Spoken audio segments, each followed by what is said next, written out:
Today, we want to continue talking about the fundamental theorem of calculus. Yesterday, we saw this first part. What we need is a continuous function on a closed interval. And what we're going to need for the second part is any value from the interval. So C is some real number between A and B. The first part of the fundamental theorem of calculus says the definite integral from A to B of f of x dx is capital F at B minus capital F at A, where capital F is an antiderivative of little f. So what we are doing here is calculating a definite integral using the antiderivative. So the first part of the fundamental theorem of calculus says you can calculate a definite integral using an antiderivative.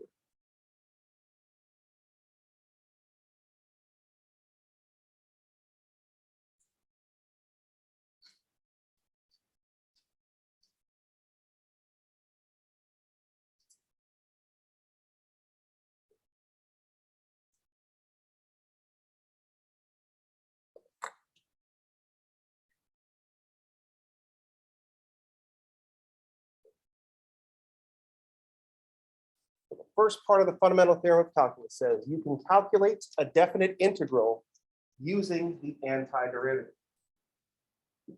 This seems like a crazy idea because the definite integral just represents area. Why don't we just calculate it as area? But this is not, we're not proposing this as the way to do this calculation. We're observing that it can be done this way, and that's important, because it relates this area question, this small geometric area question, length times width, and it connects to the derivative, or in this case, the antiderivative. That's the important thing that's going on here. There's this relationship between this stupid area under the curve question and this thing that we did in Calc 1, which was the derivative. That's an interesting connection to make. That's how we make progress. We connect things that don't seem connected when we first encounter them.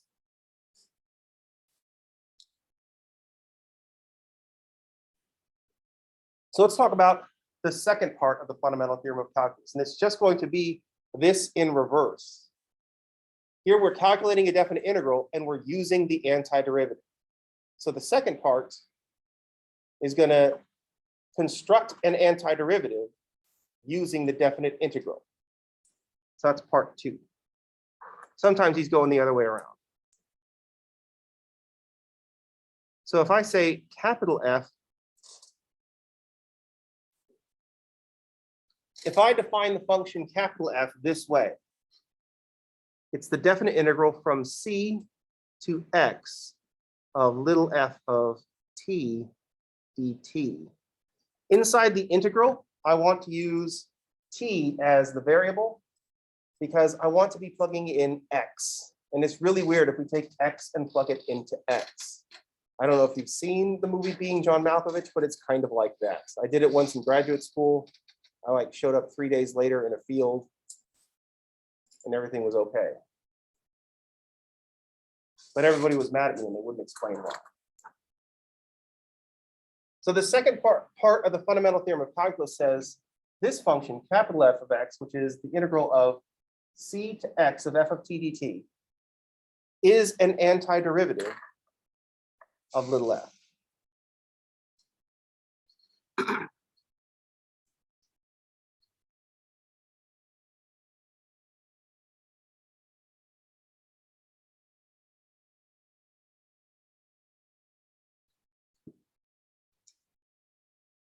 So capital F, defined to be the definite integral from c to x of f of t dt, is an antiderivative of f of x.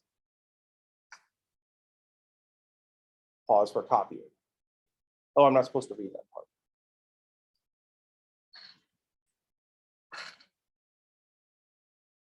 I like to make it sound like I'm working from a teleprompter because they can't actually see me. They only see the board and then they hear me. So now they're all wondering, is he using a teleprompter? And you're all like, no, he's not. He's not reading from a script, but I do have a teleprompter.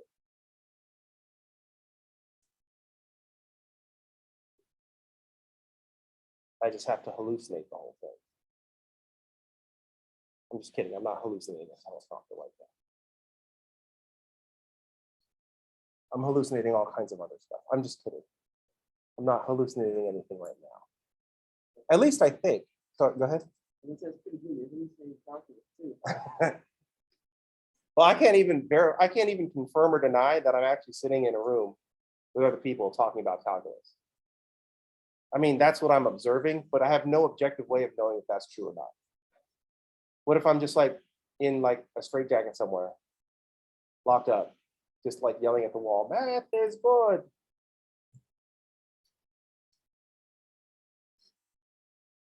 I don't know. It's like prove that we aren't in the Matrix. Why would you want to? In the Matrix movies, the real world kind of sucks. Always fighting all the time. What are we talking about? Oh, yeah. So what we're doing with this second part of the fundamental theorem of calculus is we're constructing an antiderivative using the definite integral. Construct an antiderivative.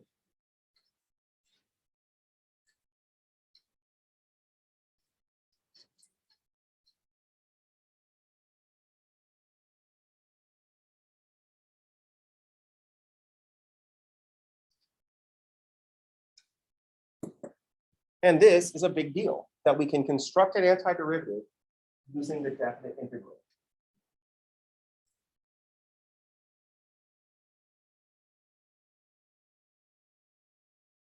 One of the reasons that this is such a great idea is that we know that the definite integral represents area. So what that means is that we can calculate this definite integral using area. So if we're looking at a function and we don't know what it's the derivative of, we don't have to. We can construct an antiderivative just using the area. We draw a picture of this graph of f of t dt. We pick a place to start. And said the antiderivative will be the area under the curve from C to wherever you want to stop. And we can build an antiderivative for a function just using the definite integral. And this is awesome because the definite integral is just area. And although we haven't gotten into all the details of approximating definite integrals, the definite integral we can approximate with area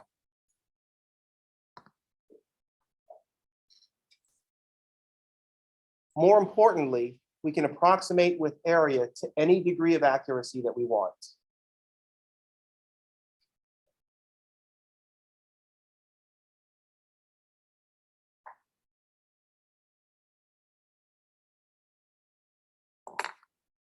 If we think about the strategy that we used yesterday to assume that the function is constant for some small changes in x, we know that if we just have more rectangles, we get a better approximation.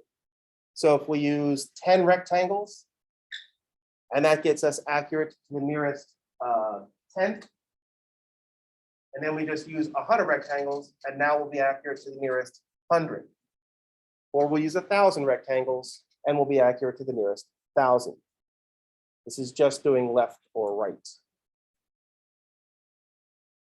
So to any degree of accuracy, I guess up to the level of our computing power, which in this day and age is quite a lot. We can approximate definite integrals to any degree of accuracy, which means we can construct an antiderivative to whatever degree of accuracy we need. And once again, we're tying the concept of this derivative-antiderivative relationship to a nice, simple geometric concept, area. And moreover, we've simplified area to be just length times width. It's length times width. These are the kinds of things that you want to be thinking about when you're thinking about the fundamental theorem of calculus, when you're thinking about all this integration business. I want you to think about integration as multiplication, but one of the factors is variable. And I want you to think about the fundamental theorem of calculus and how it connects the concept of this definite integral, which can just be area, and the concept of derivatives and antiderivatives. It's important to keep this in mind because we are about to get lost in the weeds of how to find antiderivatives. This is going to be a super useful skill in your life until May, at which point you won't really have to be really good at integrating anymore. I mean, it depends on the kinds of bars you frequent, but you don't want to go into an integral fight and not be ready. You know what I mean? What if you're out drinking at the math bar? Someone steps up to you and it's like, oh, what? You think you've got some integrals? And you'd be like, oh, no, I barely passed Calc 2. And then they're just all going to laugh at you. This is what drove me to become so good at integrals. This is one of my more useless skills, but I'm really good at it. It's like taking written tests. Like if I'm in a class and the teacher's like, oh, we're going to write a paper. I'm like, oh, no. Oh, no. Oh, no, no. But if there's going to be, they're like, oh, the final exam is a written exam. I'm like, oh, I'm getting an A. And then it'll be like, oh, it's multiple choice. I'm like, oh, no, no, no. You're going to hand me the answers? Yeah, I'm going to get an A. I'm going to get like 4 A's. I'm going to get one. Person sitting on my left is going to get one. Person sitting on my right is going to get one. Person sitting behind me is going to get one. In high school, there was a dude that copied off me from sitting in front of me, and I don't know how he did it. It's like he was like a wizard at copying off me. Because he had his back to me the whole time. I never saw him look.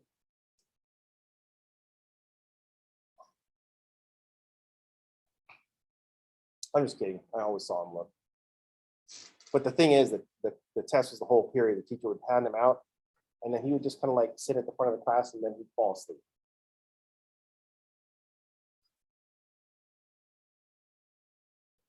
And you'd have to talk in your normal voice. You couldn't like shout across the room, but you could just have a normal conversation. Like as soon as you fell asleep, if we were like saying, all right, you guys, I know you don't know how to do problem number 4. And it would just be asleep. What are we talking about? Oh yeah, the fundamental theorem of calculus. These are the things that you want to think about while we're thinking about integration. The fundamental theorem of calculus, integration is multiplication, but one of the factors is variable.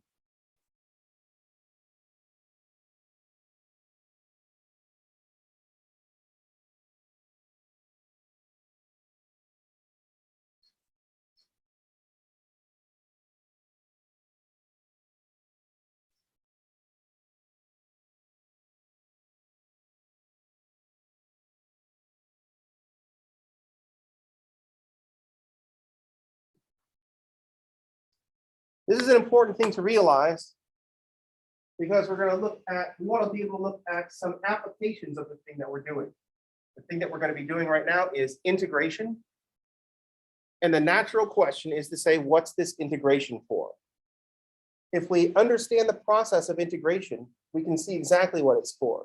It's for multiplication, but where one of the factors is variable. It starts off with area is equal to length times width. If the length is constant, I just get to multiply the length and the width and come up with the area. If the length is continuously variable, I have to integrate the length over the width to get the area. Now just replace that with any other multiplication. Distance is equal to rate times time. That's the one that we use in chapter 5. Because as much as we like to put our little business application sections in, this class came from engineering. But chapter 5 is based on the idea of distance is equal to rate times time. If the rate is constant for the entire time, we get to multiply to find the distance. If we drive at a constant 80 miles per hour for 5 hours, we have gone 400 miles. Just multiply those two. But if our rate is variable, like it usually is, instead of multiplying the rate times time by multiplying constants, I have to integrate the rates over the time. Then add up all those little boxes and that will give us our distance. It's still just distance is equal to rate times time, area is equal to length times width. Any multiplications that you can think of will fit this model. Some of you work for an hourly wage, which is constant.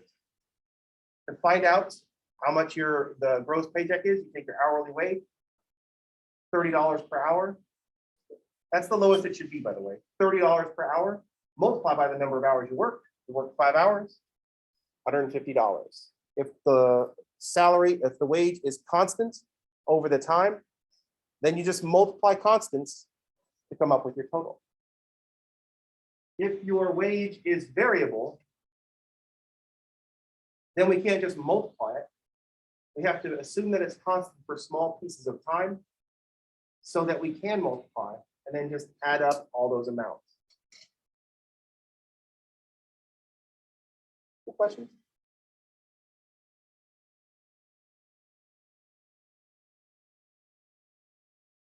That last one's a little bit weird because right now you're all thinking, wait, are there places that pay variable amounts?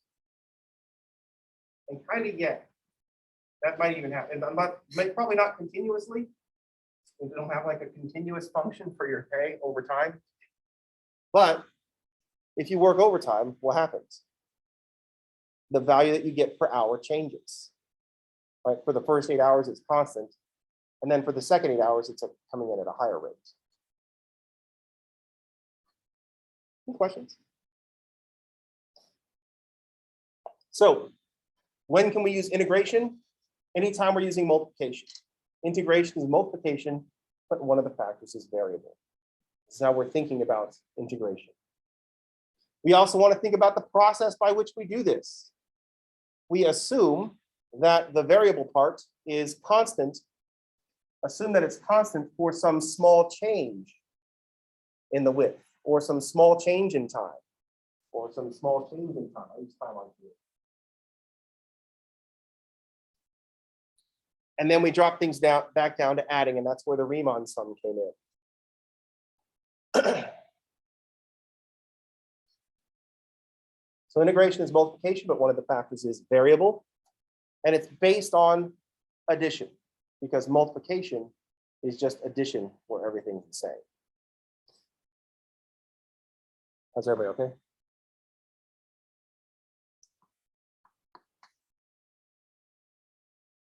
The other fun part of this constructing antiderivatives, the reason why this is going to be important, is that there are some functions out there that don't have nice antiderivatives. They aren't the derivative of any nice function. So that's another important thing to note.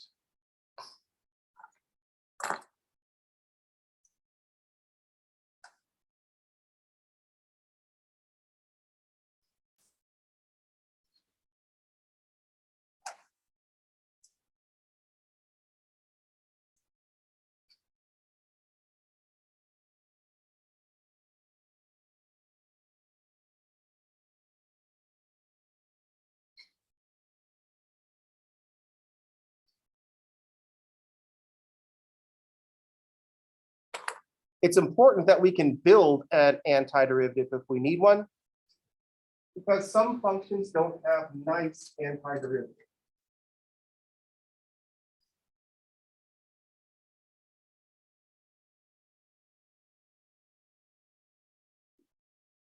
When I say nice antiderivative, I mean a finite combination of elementary functions.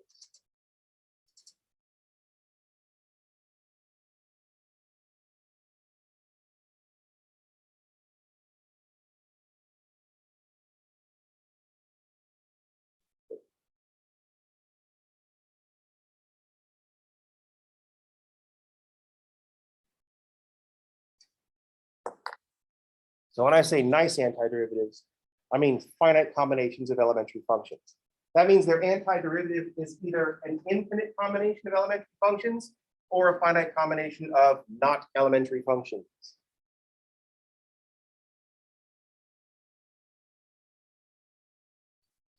Almost all the functions that you've encountered to this point in your mathematical career are elementary functions.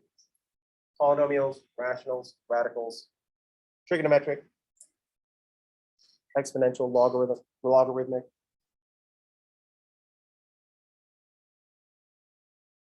All elementary functions. For some choices of f of t, this is not an elementary function. You have to do weird stuff to build it.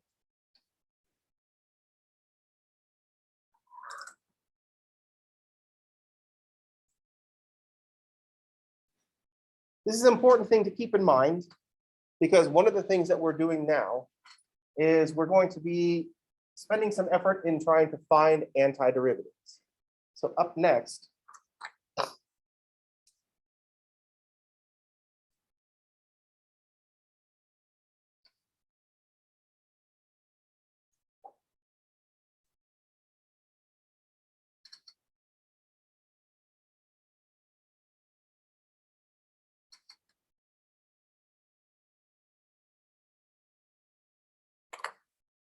we're going to play the game called Finding Antiderivatives. I'm going to give you a function, and you're going to find its antiderivative. That is, I'm going to give you a function and ask you, what is this the derivative of?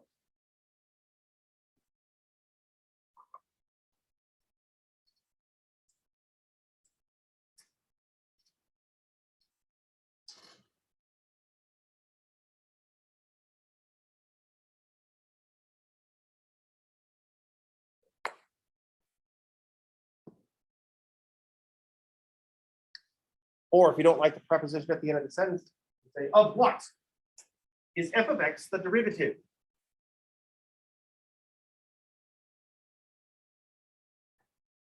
But then it kind of makes you sound a little bit fancy.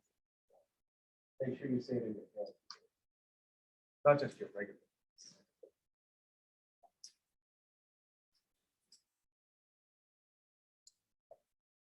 It's important to know that I can't just hand you a function and for sure you'll be able to find an antiderivative.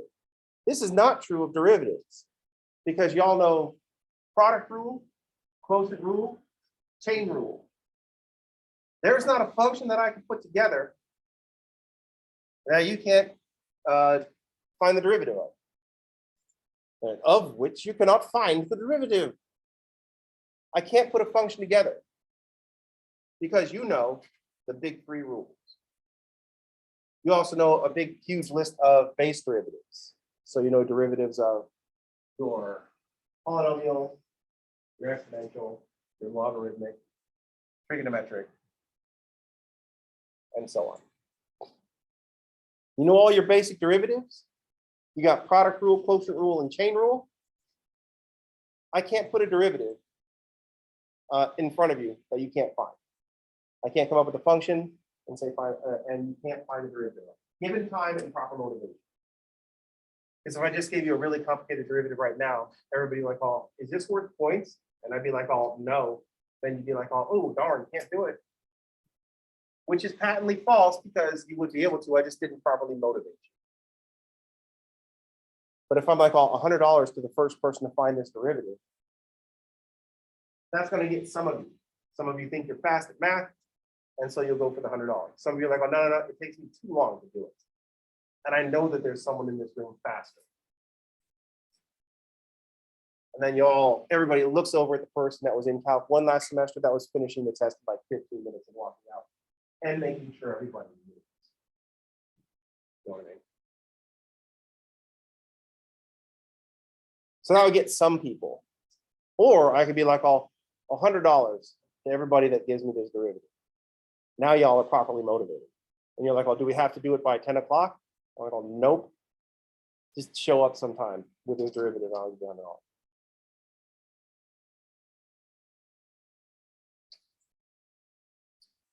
Integration, it doesn't work that way, which is really weird. We think that it should. We think we should just be able to turn around the rules that we had before and find any antiderivative. But even though I said this without proving it to you, there are some functions that aren't the derivative of anything, not of anything convenient anyway. So here's our big game that we're going to be playing. What's this function the derivative of? Here's the good news. This is a skill. It just takes practice. Here's the bad news. This is a skill and it takes practice. You can tell it's going to start, you can tell when it starts getting difficult.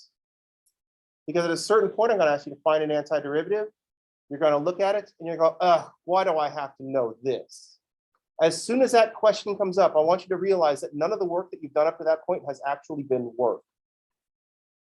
You haven't been complaining about it because it's been easy enough. And I go, oh, this is easy. So it doesn't even enter your mind. It's like, well, when am I ever going to have to know this? It's not even a consideration because everything's easy. I'm like, oh, 2 + 3. And you're like, oh, 6, 5 actually. Wait. Yeah, 5 actually. And you're like, oh no, did I lose points? I'm like, oh, nah, you just got them back. And I go, no one would ask what the point of the class is. Even though if it's like today is 2 + 3, tomorrow we'll talk about 2 + 4. And then after that, 2 + 5. Everybody would just take care of A and run. Remember I asked you yesterday if you're here for an education, if you're here for certification. But when you're doing work and you ask yourself that question, and you're like, ugh, when am I ever going to have this? Do this? When am I going to need to know this? When that occurs to you, a few things may have happened. Number one,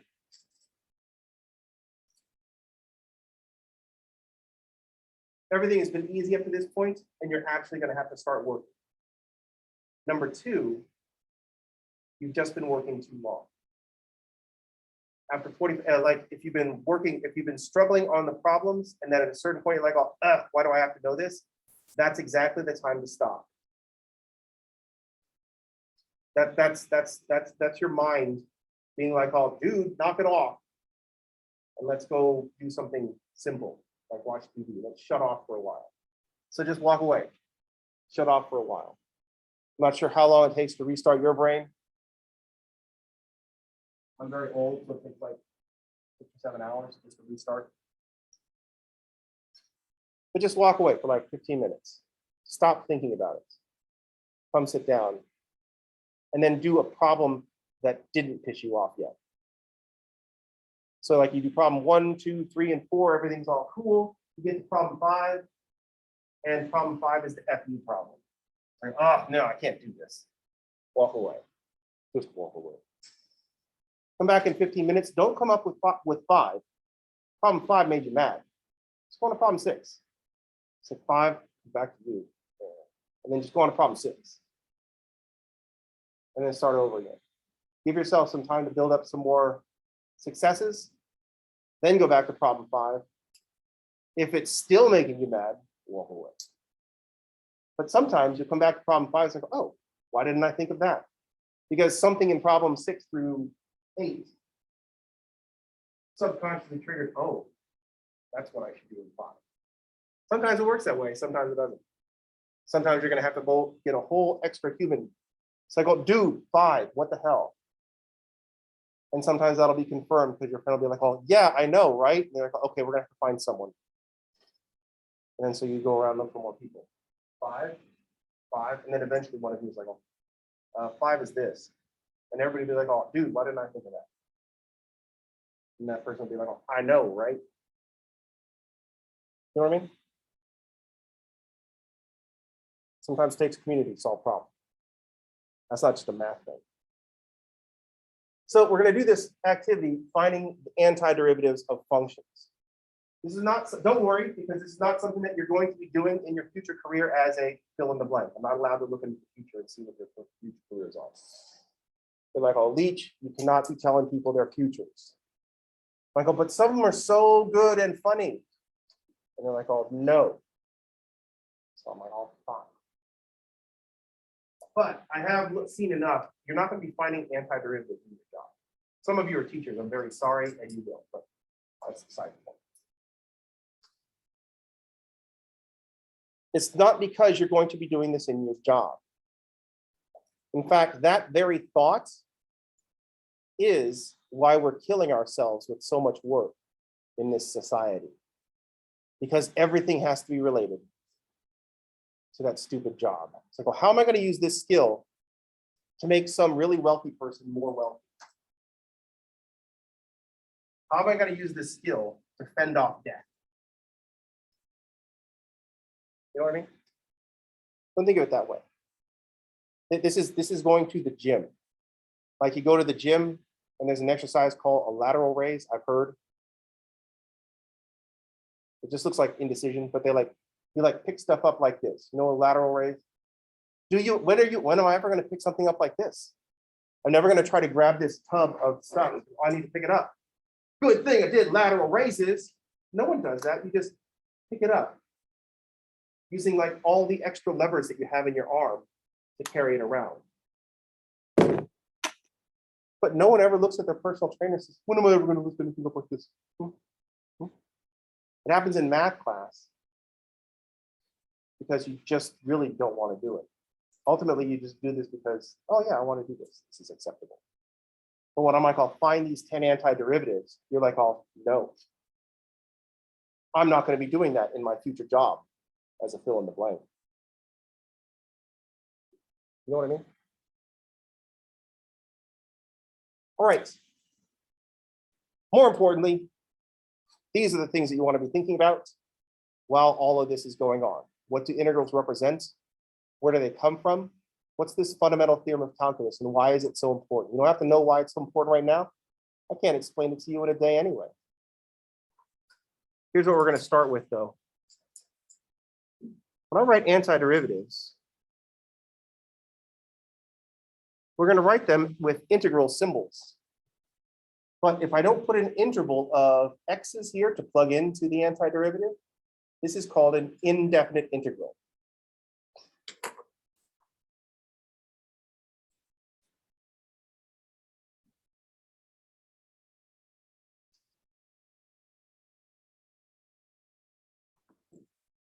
Because it doesn't have the from A to B part. And this is our first antiderivative that we're going to learn.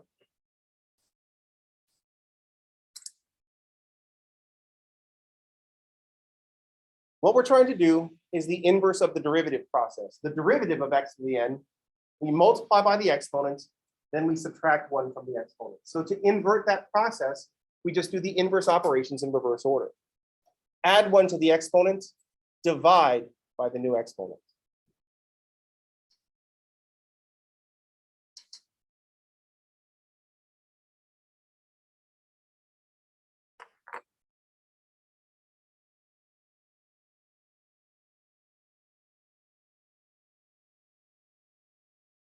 There are some extra things that are going to have to go along with this.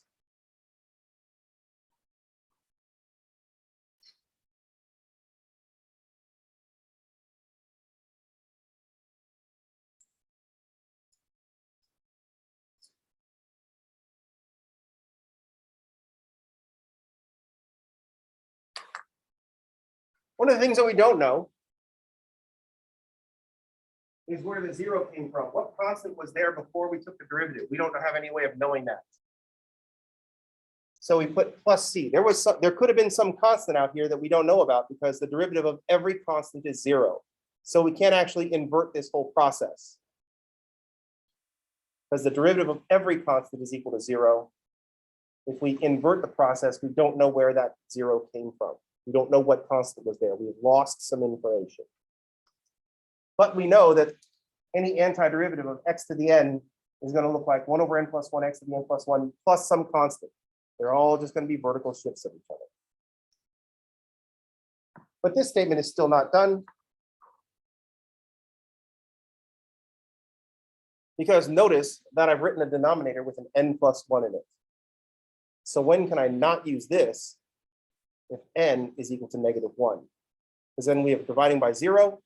The math cops come and arrest us. It's a whole big thing. So this only works if n is not -1. But this is a great first rule for finding antiderivatives. Add 1 of the exponents, divide by the new exponent, unless we started off with a -1. So all we have to do now is to explain what to do with this n with n equals -1. If I do that right now in this moment, then all of Calc 2 will be super easy for you, and we'll be done with this class in like a week. It's just like putting these two together like right away just makes the whole class click. I mean, if we don't do this now, then it's just going to take 17 weeks to slog through this whole thing. But man, if I just told you what the antiderivative of x to the -1 is to complete this right here, calculus will become easy for the rest of the year. So let me reveal the most important secret all semester, but I have to do it right now. Otherwise, everything just goes as normal. So here's the secret. You ready to receive this information and have calculus be easy for the rest of your life? Oh, darn, look at the time. I guess we're gonna have to do this tomorrow. All right, that's gonna do it for today. I will see you all on tomorrow. Everybody have a good day, and thanks for playing.